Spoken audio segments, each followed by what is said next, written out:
Salutations, sleuths. I'm Gina. I'm Maria. And we are Fortuitous. Boom!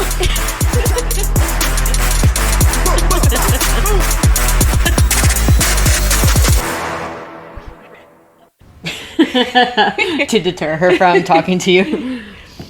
I know. I just started coughing. I was getting like a coughing fit. And I had to leave the sauna. So more than one person can go into that sauna. Yeah. Okay. But it's awkward because when you start coughing, it's like, ew. But also, it's really small. It seems like So a personal tiny. sauna. Yes. I would feel invasive if I went in when someone was already in. I mean, it's definitely like a two-person sauna. You I could guess fit it 3 bodies in there if you really wanted to, but Shoulder to we're all shoulder. just like kind of sitting there like, And like but no. sweat droplets or going Yes. over to the next person. But no, 2 people can fit comfortably. It's just awkward. And so as long as you're like on your phone or reading a book, it gets real fishy whenever the lights go out because you're like, no one's moving for a while. Oh shit, Like, I didn't think about that. That's so annoying. I always feel like I'm gonna hit the pole when I like walk in and like, because the sensors are like way down, like way into the room. Yeah, So you yeah, gotta I go wave in around. there flinging my towel to like try and get it. I just got to go in at that sheer angle. They had a scale on the ground for a while. Like And in I the way. I tripped over it a handful of times. I was the one that moved it. I'm like, why is it here? Makes no sense. Okay, guys, we're having a challenge today. Gina challenged me after our last two-hour episodes. I've been given a strict time limit. And we're going to keep this as what we have called it once or twice, and what many people know as short episode as a mini-sode. Minisode. So, let's see if we can do it. What are we talking about today, Maria? All right, let's settle this once and for all. Let's put this to bed. Is that the saying? Put it to bed, put it to rest? Sure. Put it to bed. Empathy. Okay. So we're going to spend our time here? Is that what the episode's about? Yep. Okay. Let her rip. Let her rip. Tater chip. All right, dictionary definition of empathy is the ability to understand and share the feelings of another. It is often confused with sympathy, which is feeling sorry for someone. So you can experience both at the same time or one separate. So, like, for example, we can sympathize with someone's unfortunate situation. We feel bad for them. We may go and we pick up a card for them, and that's that. That's the extent of it. Mm-hmm. Empathizing, we not only feel bad, but then we get a card, and we are also distressed with them. Yes. Likely because you've experienced it yourself. Yes. Yeah. And that will be one of the topics that we talk about, and that's probably like the most controversial part of the empathy or lack of empathy is like, do you have to experience the exact same thing as that person to be able to empathize with them or not? Oh, I like where this is going. Yeah. We could get a little educated. We could. Let's get frisky. All right, roll with it. And I will just put it up top that I don't have all the answers. I think this is like a person by person basis, and I agree with both sides. I agree yes, I agree no, and I fully expect you to argue, and I fully expect to not have all the answers to some of your counterpoints. So Heard, message received. I was like typing stuff out, and then I could just like hear you saying, but what if? And Unleashing. and so then I would like go down that rabbit hole, and so I may have some, but I won't have all of them. Challenge accepted for me to not challenge all the what ifs. Extending this mini-sode. Okay. So empathy, it's not black and white, right? It's not all or nothing. Empathy is a spectrum.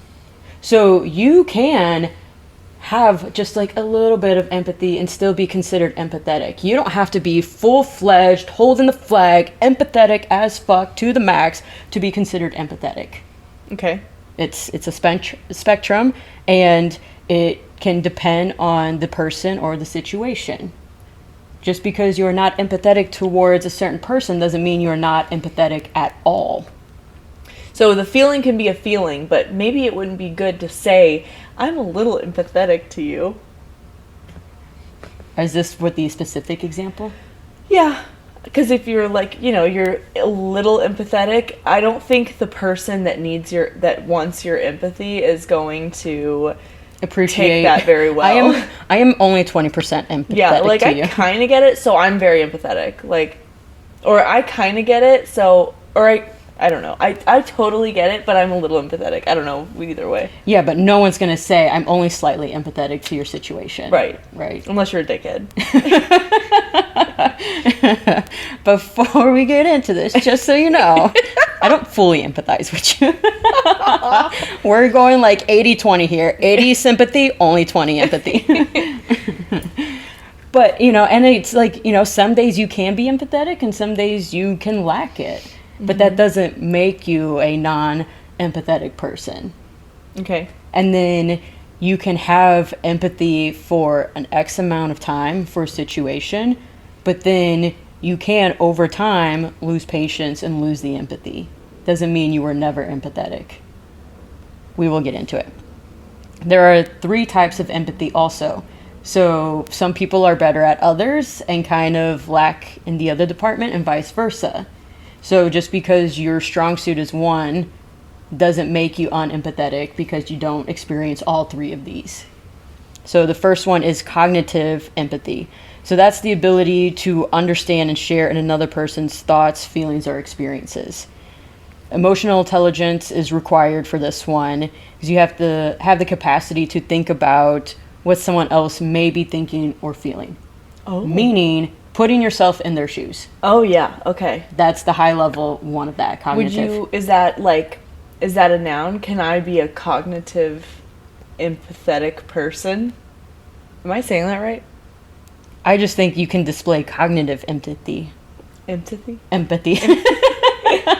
So it's more of a description. It's not a noun. It's a type Okay. of empathy. Okay. It's still empathy, but just a specific subset of it. Do you know what I'm saying? Do you know what I'm asking? Yeah, but no one's going around saying, I cognitively empathize with you. Like... That's not... Yes, but that's not what I mean. I mean, like, since you're selecting... There's different types of empathetic people. Can there be, like, a cognitive empathetic person over a different type? I don't think they break it out that way. You're still just an empath, but... Okay. Different. You like your 3 sips of water? I like this, my little teacup. She just poured from her fancy handy-dandy showcase teacup. It's a vibe. And my cat is also liking them. Literally just finished. Okay. Some of them spilled. All right. So this one, like I said, requires a little bit more skill, requires a little bit more emotional intelligence. And this is the one where you can have empathy without experiencing the exact same thing that they have. You can still put yourself in their shoes, but you have not also been through exactly what they have been through. Mm-hmm. So this is cognitive. And then you take it a step further, and then you have the emotional empathy, and that's where people understand and share the emotional state of another person. So they feel the same feels. And so, like, if a friend is happy, then you're happy. If a friend is sad, you're sad. It's contagious. You feel for them. That does not necessarily mean you have to mirror them. Does that mean that you've experienced it? And that's where it gets there's some gray area. Because some say, yes, you have to experience that exact thing. And others argue that, no, you don't have to experience the exact thing. Because I see where the gray is. You know, like I'm thinking of in a situation with my friend, for example, and there was a period when she was just hurting and aching, like it was a physical pain because of something she had experienced, and I felt that physical pain. It was so hard to watch her. I don't know if that was the cognitive was like at an all-time high. Yeah. Or if this is in this category where it's the feeling, but I didn't experience it. I think and that's where I don't know. That's a good question. I would feel like it's more cognitive because you're seeing your friend hurt, so you're hurting because they're hurting. Mm-hmm. Not necessarily because you went through the same thing they did. Okay. So, like, the example that I was thinking of when I read that is like, okay, let's say that, like, someone has lost a child. That is a pain that I don't know right now, because I've never had a child and I've never lost a child. But I have lost other loved ones Oh, yeah. that have been also like deeply profound. Okay. Some will argue it's not the same thing. A child is different than a parent or a grandparent. And yes, that they are different. Mm-hmm. But you still can understand, to a sense, the level of grief, and you understand the pain that they're going through of losing a loved one. Right. All right. So that's where, I can see both sides to it. And I don't know if I strongly agree or disagree with either one. Yeah, I hard to see the confusion or the gray, because I'm tying it back to before I knew anything or you're reading anything, there is sympathetic and there is empathetic. Now we're diving into the different levels of empathy, or the different, I guess not levels, but the different range types. of the spectrum. But I'm also thinking, like, if you're having all these different A, B, C, D, and then A, I, B, I, C, I. I don't know. Well, this will be B1 because the next one is compassionate. So this was the quote unquote third one. Some say that there's only two, and then some say that there's three, because the compassionate one, and that is the ability to feel what others are feeling, and this one is like the next step of the emotional one, because this is the one where it compels you to do something about it. You feel it so strongly, you feel compelled to then do something for that person or to do something about it, whether you see an injustice or it's, let's say someone is down on their luck, they're having a hard time paying the rent or buying food. You have also experienced being down on your luck, may or may not have been the exact same situation, but you know that it's shitty. You feel for them, and then you also strongly feel like you want to help them. Therefore, you help them with rent, or you bring by a casserole, or you buy the cat food or cat litter, or something that they can't do for themselves. I think that's an easy one for us all to kind of see or realize when you describe someone as, oh, they're a very compassionate person. They would do anything for them, for another person. Yeah. Okay. So those are the three types. So where are you falling in there, Maria? Dude, I'm all over the spectrum because I put together a list of, are you an empath?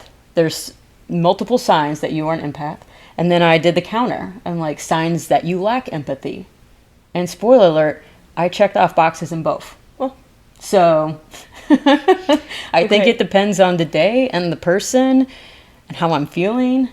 Ooh, okay. I wouldn't say that I am and that's where I was going to look up, what is a sociopath? Do they just lack all emotions? The definition of a sociopath.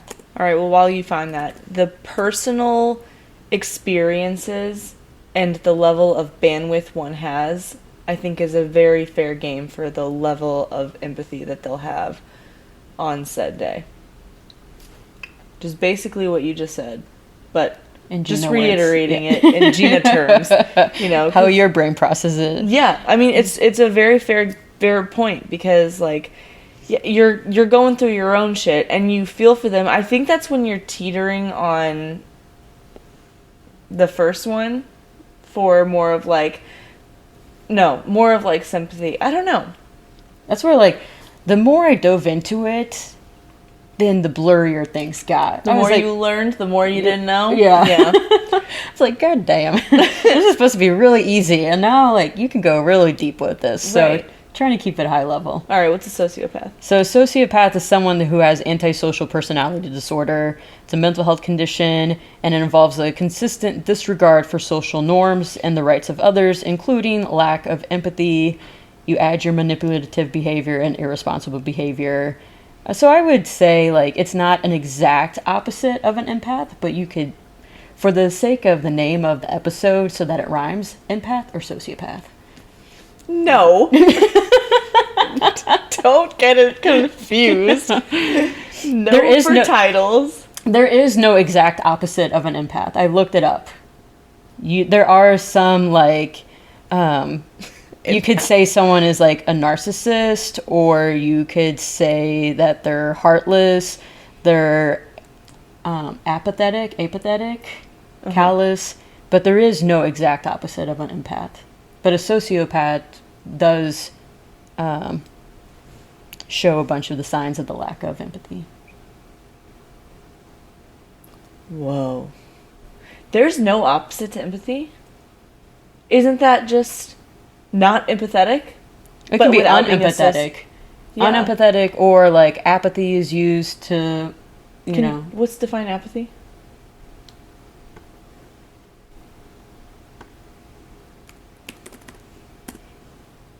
A lack of interest, enthusiasm, or concern. That's not exactly... Lack of, but not excluding. Yeah, just lack of interest. So it could be an antonym, but it's not a strong antonym to it. It's not the exact opposite. And then same with like narcissism.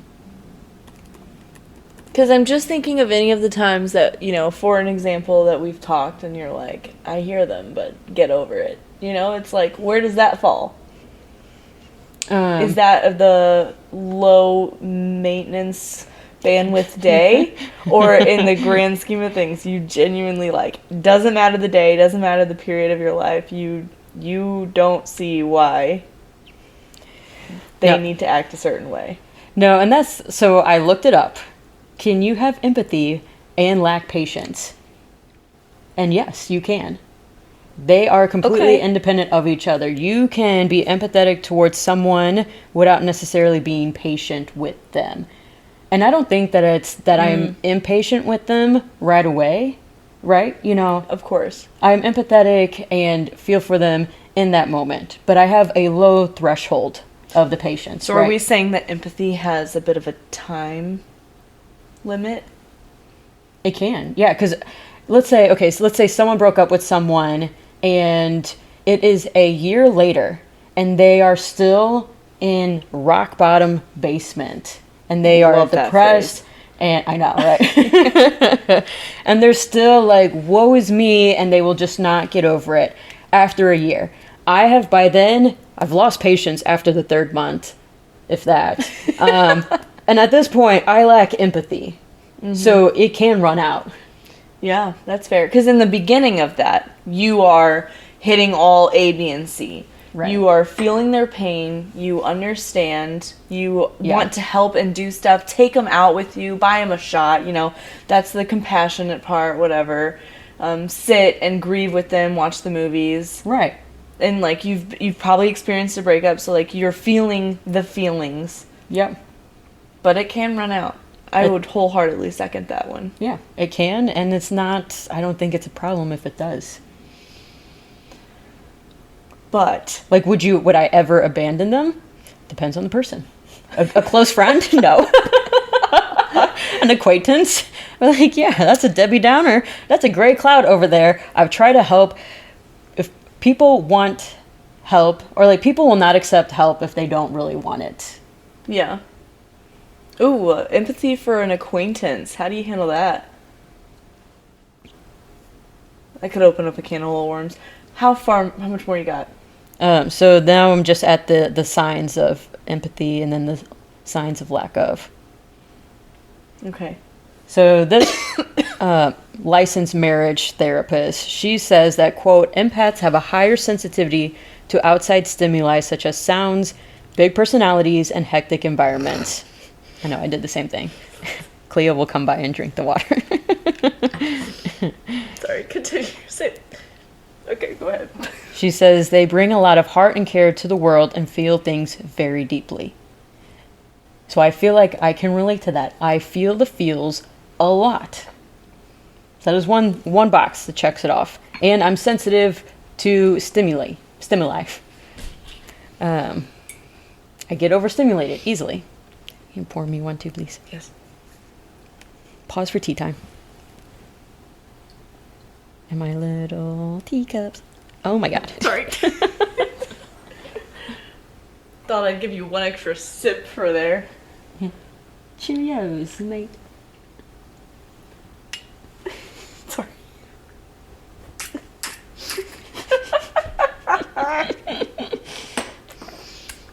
refreshing. Such a mess too. Okay. All right. Signs that you are an empath. You are really great at listening to what others have to say. People often tell you about their problems. I cannot tell you how many times I'm in a grocery store and a random person will unload their problems on me. You're joking. No. Girl, what grocery stores are you rolling in? It can be anywhere. Vic and I talk about this all the time. It's like I have some sort of aura around me or some sort of face that just makes people want to open up to me and talk to me. You do I have the listen? face, which is so funny because what I know about you is that you don't give a fuck. Sometimes, right? Empathy, rockin' low. It is a day by day, case by case basis. Okay. It really is. You are good at picking up on how other people feel, which I feel like I can feel energies. Yeah. You often think about how other people feel. Not often, but sometimes. Mm-hmm. If I have the brain capacity for it. Other people come to you for advice. You often feel overwhelmed by tragic events. You try to help others who are suffering. You are good at telling when people are not being honest. Sometimes you feel drained or overwhelmed in social situations, so you have to, recharge. You care deeply about other people, and you find it difficult to set boundaries in your relationships. You find what? You find it difficult to set boundaries in your relationships. Okay. I bet that was fun for everybody that just listened to that list. Here's Gina's point. No to the last one. Everything else, I am the most empathetic person of all time. And that's what I'm saying, right? You don't have to check off every single box to be considered an empath. Mm-hmm. You can have, I don't know how many, you can have one, right? Mm. In my mind, you can have one and still be considered an empath.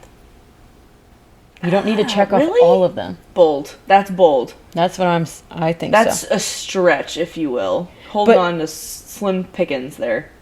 You can be 5% empathetic in my mind and still be an empath. You can be 1%. Well, what is it? So does it have to be, you have to be 51%? You have to be more than half? Yeah, I'm gonna say yeah. Gray area, canceled, black. You need to have at least 50%. That's like a to slate be gray. considered. Yeah. Yes. That's like anything else. That's like, oh, I'm like 5% ADHD. I'm like, shut the fuck up. You're just a human being. That's like the people that argue like, oh, I have 5% Mexican in me. I'm Mexican. Yeah, I can throw these ridiculous racist things. I'm a quarter of this. It's like, what? So I'm full-blown Irish. Or just like, oh, I'm OCD. I'm like, that's a very... those things go up there and get really tossed around like crazy. Or no. Empathy. You are empathy or you are not empathy. I think that is straight black and white. At least hitting 50%. Or even 25%. Don't give me one and say, oh, thank God I'm empathetic.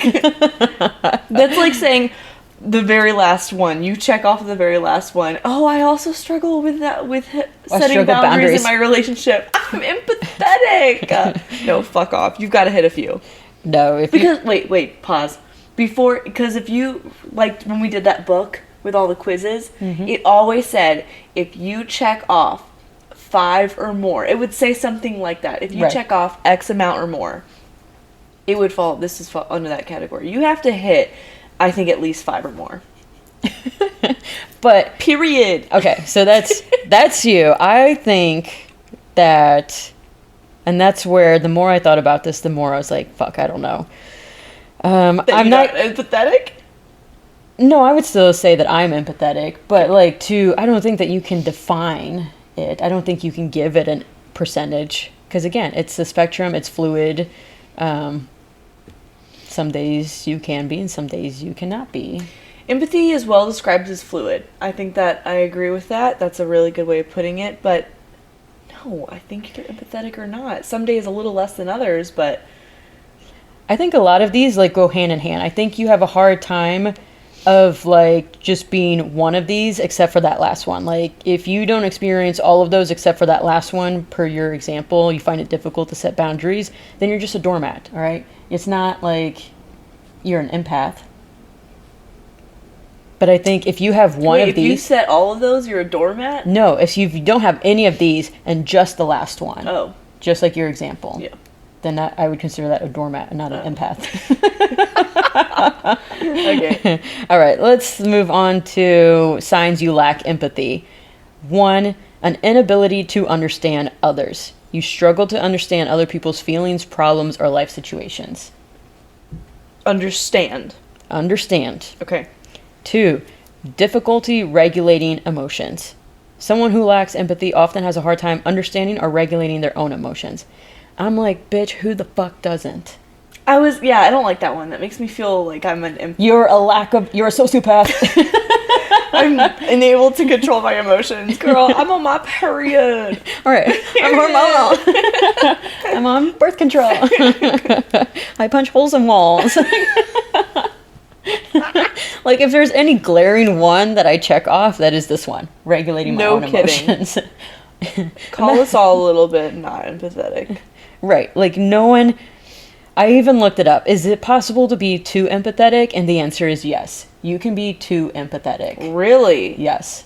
Interesting. We will get to it. Okay. 3, excessive criticism. So those that criticize others too harshly or too often, and then they rarely use validation to make others feel seen or heard. You're just constantly bringing them down. 4, impatience. Maybe extremely impatient with other people, their difficulties, or their emotions.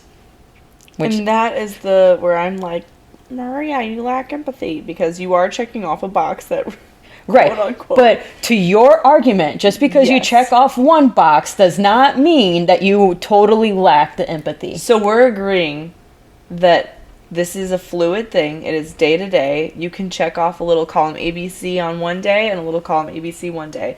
But overall, I think that if you check off 5 of the top and 2 of the bottom, because the list is less, right? So like ratio, we're talking. Mm-hmm. Then you are considered empathetic. But if you have a greater ratio of the bottom in comparison to the top, you are not empathetic. I guess I can get behind that. Okay. And I think it would depend, like, how consistent is that ratio? Are you always 60% lack of empathy and always 40%? Like, majority of the time of your life, you check off more of these lack of empathy boxes, then yeah, I would say you kind of lack empathy. You ever go to a physical therapist and they have you check off like a survey of like, how are you feeling? Have you been feeling down the last 7 days? Blah, blah, blah. I think it would be, my experiment brain is thinking, you should fill out a questionnaire on if you're empathetic or if not, like once a month. And over the course of like 6 months, you can decide in your life if you are empathetic or not. If you really want to, like, experiment on yourself. If you're, like, concerned about you being a sociopath, I have the quiz for you. There are quizzes out there, FYI. I took 2. And? Borderline sociopath. I got it. No. I figured. I scored an 85 on one and a 93 on the other one. That you are a sociopath? Empathetic. Oh, thank God. I took an empathy quiz. I didn't take a sociopath test. But I'm wondering. Now I'm curious to take that test and see what it comes back with. No kidding. I want to hear that. I also want to know what is considered too empathetic. Because before I toot my own horn and call myself an empathetic motherfucker, I got to make sure I'm not too empathetic. Too empathetic. Because I would say, before I even know what that is or what that means, that does not sound good. It's not. It sounds unhealthy. Too much of anything is bad. Stay toxic. Always. But there's still more signs of the lack of. Oh, sorry. Yeah. So 5, minimal forgiveness. You're usually unwilling to forgive others for their mistakes or weaknesses, quote unquote weaknesses in your eyes. And remember, you like forget that people are humans also. Okay. Poor listening skills. Have a hard time listening to other people, whether they're sharing their triumphs or struggles. Self-centeredness. Often self-centered and self-focused, have a difficult time considering other people. Mm-hmm. And then last one, victim blaming. They are often quick to blame the victim in the situation rather than considering the perpetrator or the system. Okay, so for those last four, my head immediately goes to, just like empathy, the patience. Time runs out. So you can have empathy for someone. I'm going to use an example as a coworker who's struggling to understand something, or they're going through something in the outside life, and you as a human being or a colleague need to have a little patience with them, a little understanding, work with them, but also stay professional. Like, there's a lot of fine lines, a lot of boundaries, okay? Setting them. But when you hit a certain point, like, oh my gosh, we have been on this same thing that I have talked to you about, educated to you about, found several different ways to explain and tried to teach you on, and it's been 6 months and you're still effing it up and you're still using the same life excuse. All right, I'm going to give you 1 more month, because there's that point where it's like, no, we cannot. We're done. Yeah, like I am empathetic. I still feel for you, but it's also business. Like, that's an immediate example, I think, is that. Okay, so like mine was the same example. It's like same, but different. Which one was yours?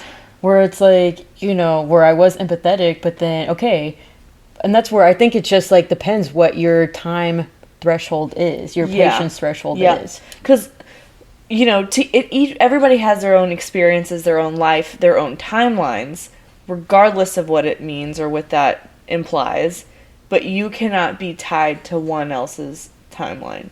You've got to do your own thing. You still have to look out for yourself, too. Yes. And that's where, okay, the too empathetic part comes in. Means that you experience such a high level of empathy for others that it can become overwhelming and detrimental to your own well-being. Leads to emotional exhaustion, difficulty setting those boundaries, and neglecting your own needs by taking on the emotional burdens of others excessively. Oh, that's good. I would say that's a fluid one, too. Yeah. Those are life experiences right there. Yeah. I mean, there's been times where I have been too empathetic. Yeah, and then it sucks, and you learn from it, and you're like, okay, I can't do that again, because that's not doing me or anyone good. Exactly. Anyone, any good. Anyone, any good. There we go. Add a word. Because, I would say that, and that's where it gets dicey, because relationships and friendships can crack from that. Right. Especially like, depending on expectations and what you've done in the past. And let's say you're growing as a person and they're not really growing. Doesn't mean that you lack the empathy. It's just that, like, you have to do what is best for you. And especially when you've given them all these tools, and, depression is a factor for whatever examples you take it, you paint the picture yourself. But if depression's falling into the picture and they're not using the tools that you're giving them, and that's that compassionate part on your end where you are trying to help them, but they can only be the ones to help themselves, and they choose not to help themselves. Mm-hmm. And time is evolving, and it's like, I've given you everything I can, and it's hurting me to watch you not want to help yourself. And then you start to kind of space yourself, and they come back and they're like, you're just giving up on me? You left me. It's like, it's not like that. It's just, you have to want to help yourself. I can't do this for you anymore. I've got life. Right. And that's where it's a person by person basis. Yeah. Because there's some, like, and depression is also tricky because, like, that is a mental health illness, and they may want help and they just, it just is not clicking. And so, it's hard. And that's what I'm saying. There's not a one size fits all. And the whole point of this was just to prove to you that, yes, I am an empath. I am empathetic. Because there's been so many episodes where Gina was like, you lack empathy. And I'm like, no, I don't. Technically, you can lack it, but at still times, be empathetic. Yeah. So I think we're both a little right. We're both right. Well, good job. I'm proud of you. Thank you. You know what? You stuck to your guns, and you educated me and proved yourself correct, and I support it. We both proved ourselves correct. We were both right. All right, let's see. How well did we do on time? Pretty damn close. 34 minutes. Okay, bye. Wait, we didn't do a weekly walk. Oh, shit. I didn't think of a weekly walk for either one that we have today. Work on being empathetic if you're not, and make sure that you're watching out for yourself and don't be too empathetic. So when a situation comes up to you, this is not something that's a weekly wow, this will happen as it comes, but when that moment happens and you are questioning, like, do I have the bandwidth for this? Make the bandwidth for it, but don't let it hurt yourself. Nice. I like that. Yeah. And it reminds me of something that I saw. Like, it was something about, like, always assuming ignorance over malice. So let's say that, like, someone cuts you off on the road. Assume they are an idiot as opposed to them doing it on purpose. Like, if you assume that someone has wronged you because that they were just like an idiot or out of ignorance over like malice, then I think it's easier to get less mad. Yes. Because you have no idea why they're cutting you off for being a bitch. They just got some shitty news. They're on their way to the hospital. Who knows what? Right. Just assume they've got something. Yeah, assume ignorance over malice. Yes. Love that. Nice. I think let's end with that. Okay. Ignorance over malice. Ignorance over malice. Period. Bye. Bye.